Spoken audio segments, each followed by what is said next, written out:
De Yucapuca partió el general, lo acompañaba su estado mayor. Se vio obligado por el frío intenso a dirigirse a San Rafael. Llegó a la casa de Blanca Arauz, telegrafista del pueblo aquel. Y el mismo día de su cumpleaños, justo el 18 del mes de mayo, de madrugada juró serle fiel. Iba de botas altas y uniforme, de gabardina color café, ella de velo y vestido blanco, la flor más linda de San Rafael. Olía la iglesia flor de pinos, y aunque a sus tropas no participó,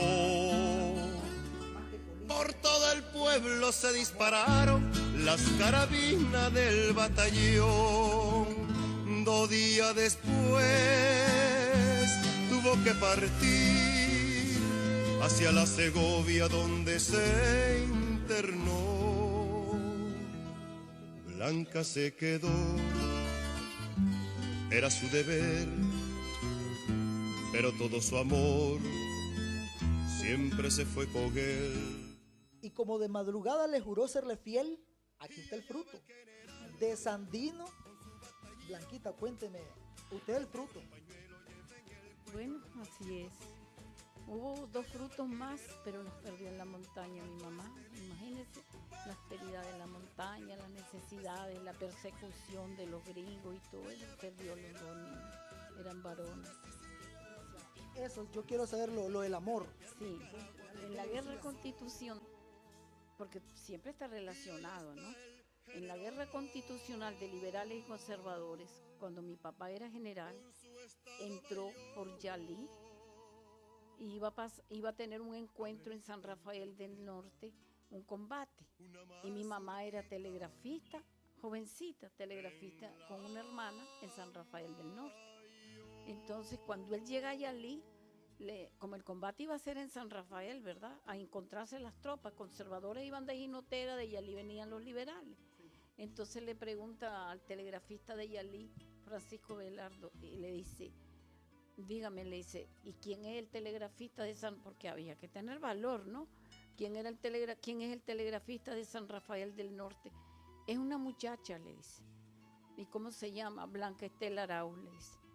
Y pregúntele, le dice, dígale que si no tiene miedo, le dice, que allí nos vamos a encontrar con los conservadores, porque fue en Yucapuca el encuentro. Entonces le dice, le contestó ella, dígale, le dice que no, que aquí lo espero, le dice.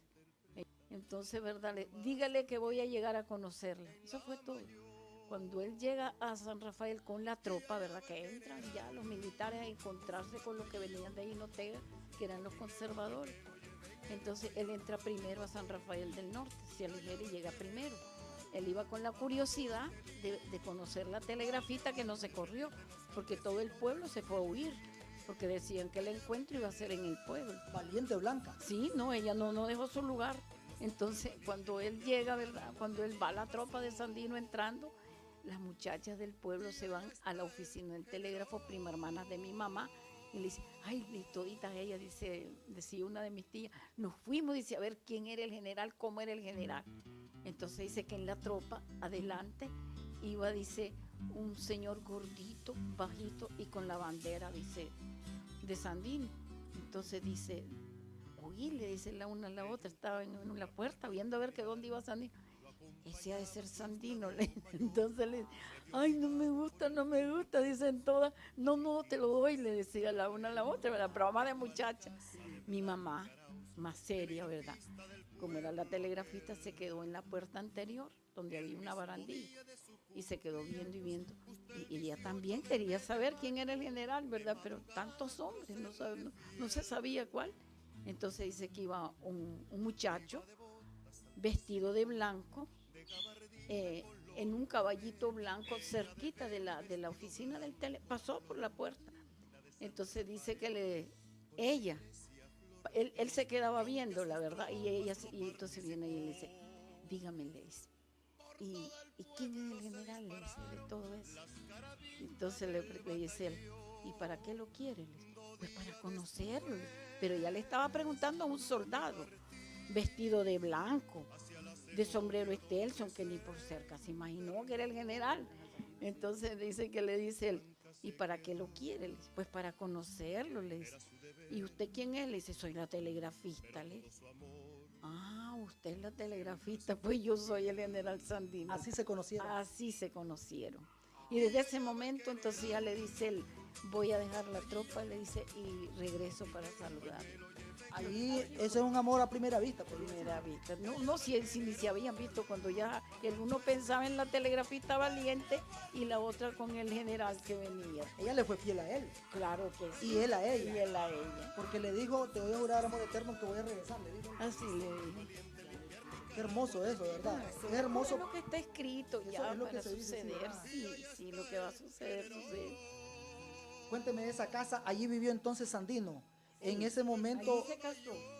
En Esa casa era la oficina de telégrafo, pero ya no, ahora no existe, ¿verdad? Sí. Allí estaba Allí se la casó. casa, allí se casó, allí estaba el telégrafo, allí conoció a mi madre, allí se casó Pero ella vivían los papás de Blanca. y la mamá, porque La ya, mamá ya el papá no existía. Ya. Solo ella vivía con una hermana, la mayor, y su mamá. Qué hermoso Así eso. fue. Es una historia como para novela, no sé, lo veo tan hermoso eso. Sí. Que inclusive da ejemplo a otra No, familia. y hay correspondencias tan lindas entre los dos ellos, que es una novela la vida de ellos. Ellos se escribían de campamento a campamento, porque tuvieron campamentos de La Calma, tuvieron La Chispa, varios campamentos. Y entonces como no podían estar juntos, uno andaba por un lado, en la otra se quedaba en un campamento, y así entonces se escribían. ¿Usted qué siente ser hija del general Sandino? Solo me siento la mujer más feliz del mundo. Eso es lo que siento, un cariño inmenso para él. Parece que el cariño que se tenían, como que me lo trasladaron a mí, que yo también lo quiero de esa manera. Así lo quiero a mi papá y a mi mamá. Bueno, eso que lo digan los demás, si saben.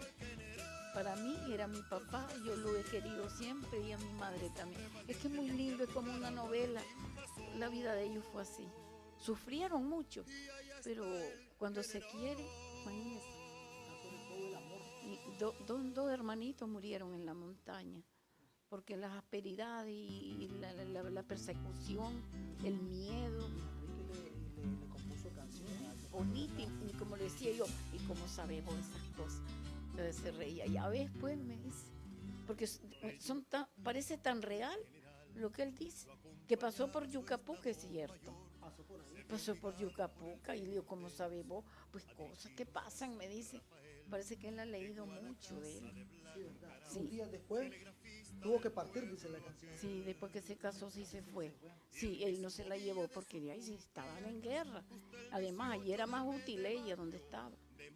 Y ya después él se desaparece porque como no tiene armas, entonces se va para México a conseguir armas.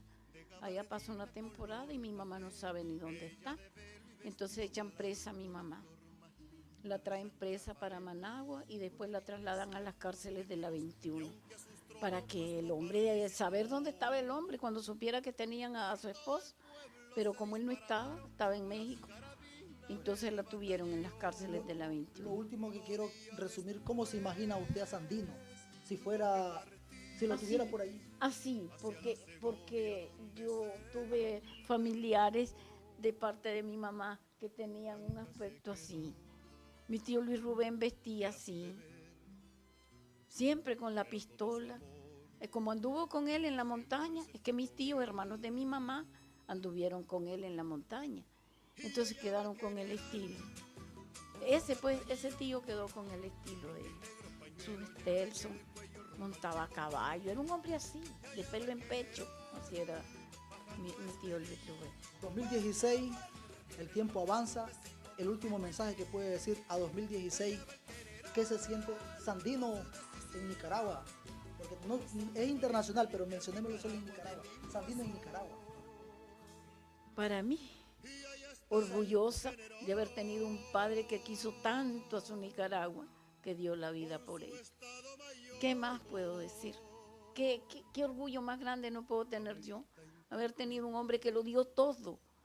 Dio mujer, dio hijos, dio todo para morir por Nicaragua, porque eso fue lo que... ¿Usted considera que el gobierno también está haciendo ese esfuerzo para Claro, mantener viva la figura? claro que sí, que está correspondiéndole a todo el sacrificio de aquellos hombres que anduvieron con él, porque no fue él solo.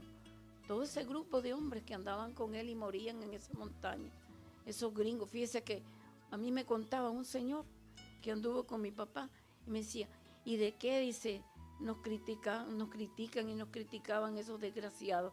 Si agarraban los niños, dice, tiernitos, los gringos, dice, los tiraban para arriba y los esperaban con la bayoneta. Entonces, dice, violaban las mujeres, las colgaban en los árboles, dice, las dejaban allí. Y ¿quién fue el primero que llegó a buscar su casita? Andaba sembrando Pedro Altamirano. Andaba sembrando, dice. Y cuando él regresó a su ranchito, vio violadas sus hijas, descabezado el hijito que quedó y colgados de un árbol. Entonces se indignó, dice. Solo agarró su machete y dijo, me voy para la montaña, y se fue a buscar a mi papá. Y mi papá le dice, bueno, aquí no vas a hacer cosas por tu cuenta, le dice. Aquí tenés que cumplir lo que se te ordene, le dice. Por tu cuenta no vas a hacer nada. Entonces le dice, sí, general, le dice. Pero eso sí, le dicen, los combates me voy a desquitar, le dice. Por eso fue temible. ¿Cómo no iban a ser temibles esos hombres? Si les habían hecho barbaridades. Viera las cosas que me contaban a mí. Bueno, pero ahora estamos en paz, usted sabe. Gracias a Dios. En reconciliación y en paz. Sí. Y ahí estamos luchando en lo que se puede. Con el enemigo siempre alerta, porque hay enemigos ocultos que tratan de desprestigiar, de ofender. Siempre hay ese tipo de gente. Pero como Dios es grande y sabe la verdad, ¿en quién podemos confiar más? ¿Y quién es el que más le ha dado al pueblo? ¿No? El Este mismo gobierno. día de su cumpleaños, justo el 18 del mes de mayo, de madrugada juró serle fiel. Iba de botas altas y uniforme, de gabardina. Quiero que me le dé un saludo cariñoso a Daniel, a la Rosario, a la Chayito, que yo le digo Chayito, y a toda su familia. Pero también quiero agregar al pueblo nicaragüense un saludo cariñoso, sincero, un saludo verdaderamente sandinista, de los que sentimos por todos y para todos, porque yo quisiera verlos a todos juntos, que aunque se olvidaran del sandino, si es que no lo quieren, pero que todos seamos hermanos. Esa sería la alegría más grande de mi vida. Agradecemos que nos haya recibido en su casa. Gracias, porque nosotros lo que queremos demostrar es el amor de Sandino hacia su familia, solo aquí en TN8. Este fue un reporte de Antenor Peña Solano, Crónica TN8. Con su batallón, rojinegro pañuelo